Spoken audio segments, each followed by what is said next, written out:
Indonesia juga memiliki tol di atas laut yang selesai dibangun pada tahun 2013 silam yang diberi nama Jalan Tol Bali Mandara.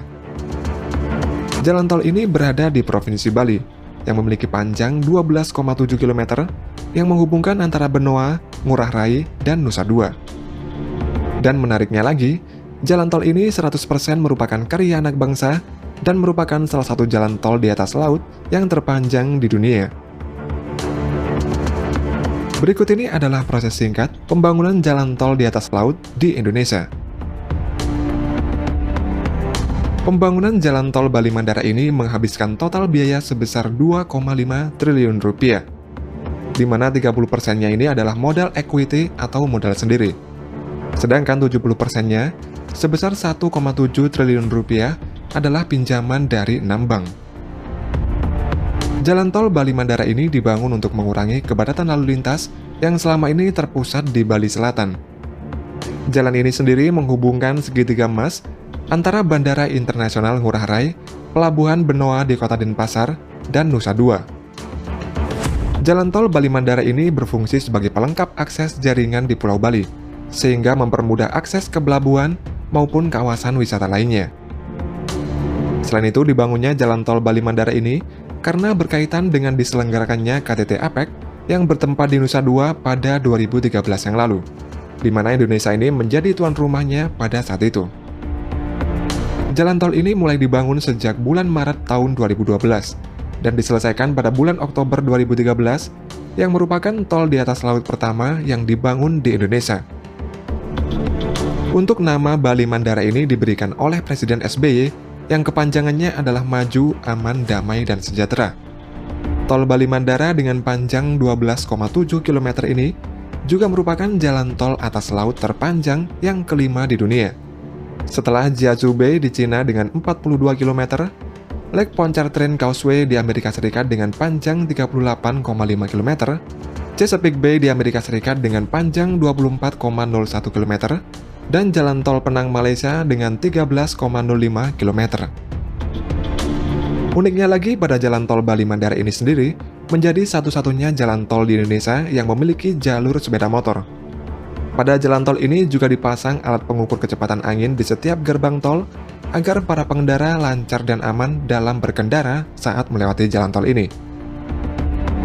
Jika kecepatan angin mencapai 40 km per jam atau lebih, maka jalan tol Bali Mandara ini akan ditutup sementara, guna menghindari resiko kecelakaan. Selain itu, jalan tol Bali Mandara ini juga dilengkapi dengan CCTV 24 jam yang berfungsi untuk memantau pergerakan kendaraan jika sewaktu-waktu ada kendaraan yang mogok, serta dilengkapi juga dengan layanan derek gratis. Pada tol Bali Mandara ini juga memiliki fitur SHMS atau Structural Health Monitoring System yang berfungsi untuk mengukur landutan vertikal dan kemiringan pier struktur jembatan menggunakan sensor tiltmeter yang berjumlah 22 buah. Proyek pembangunan jalan tol Bali di atas laut ini awalnya tidak dibangun di atas laut, namun dibangun melayang di darat. Kemudian dikarenakan adanya budaya di Bali yang tidak mengizinkan ada sebuah bangunan memiliki ketinggian melebihi pura, yakni maksimal 15 meter. Sehingga pada akhirnya proyek ini dibangun membentang di atas laut. Proyek tol Bali Mandara ini dibagi atas 4 paket pengerjaan. Pada awal desain tol, kontraktor memiliki kendala lahan yang akan digunakan untuk membangun bundaran karena bersinggungan dengan adanya pura yang tidak mungkin untuk direlokasi. Untuk mengatasi hal itu, kontraktor mengubah desain dengan sedikit bergeser agar tidak mengenai pura, sehingga bentuk desain bundaran ini menjadi tidak bulat sempurna. Proses pembangunan jalan tol di atas laut ini terdiri dari beberapa tahap, dan seluruh pengerjaan tahap-tahap itu dilakukan secara paralel yang dikerjakan pada waktu yang bersamaan. Sebelum pengerjaan dimulai, dilakukan dulu site installation, yaitu pekerjaan persiapan dalam pengaturan tata letak fasilitas dan sarana proyek. Pengerjaan dimulai dengan pemasangan tiang pancang yang dilakukan pada titik-titik pancang yang telah ditentukan. Masing-masing tiang pancang ini memiliki panjang 12 meter, yang ditanam di dasar laut dengan kedalaman mulai dari 2 sampai 4 meter. Lalu pada sambungan tiang pancang ini dilakukan pengelasan agar rata dan terintegrasi sempurna, serta diberikan perlindungan yang terdiri dari 3 lapisan, yaitu Petropaste, Petrotape, dan HDPE agar tahan terhadap korosi.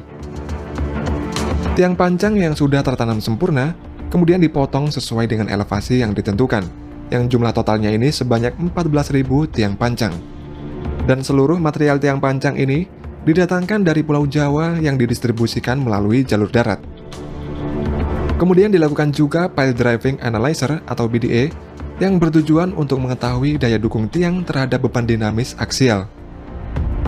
Antar tiang pancang ini kemudian dihubungkan dengan pile cap yang berfungsi sebagai dudukan slab atau lantai jalan yang dipasangkan di atas tiang pancang. Selain menggunakan material beton yang digunakan seperti pada umumnya, ditambahkan juga campuran fly ash atau abu batu bara agar struktur betonnya ini menjadi lebih rapat.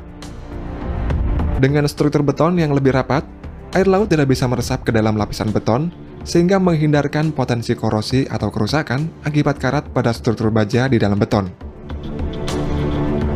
Kemudian konstruksi tiang penopang struktur jalan layang tol ini juga dilengkapi dengan struktur beton tambahan yang berfungsi seperti ikat pinggang. Struktur tambahan ini berfungsi menyatukan beberapa tiang di dalam satu pilar untuk meredam dampak getaran jika terjadi gempa. Selanjutnya adalah pemasangan girder. Girder yang memiliki panjang 30 meter dan berat 100 ton ini diangkat dengan 2 buah kren yang masing-masingnya berkapasitas angkat sebesar 150 ton. Setelah itu, pada proses pemasangan slab dilakukan dengan kren dan launcher gantry. Slab ini diproduksi sendiri dengan membangun pabrik precast di dekat lokasi yang dibawa ke titik lokasi dengan ponton. Kemudian selanjutnya adalah tahap pengaspalan jalan. Seluruh material untuk pengaspalan ini didapatkan dari Bali, sementara aspalnya sendiri berasal dari Surabaya, dan lebih dari 50.000 ton aspal digunakan untuk pengaspalan ini. Setelah pengaspalan, tahap selanjutnya adalah pembangunan gerbang tol. Gerbang tol ini memiliki desain modern, namun tetap bernuansa kebalian. Dan yang terakhir adalah pemasangan infrastruktur pelengkap seperti rambu-rambu marka jalan, lampu lalu lintas, dan pengecatan pembatas jalan.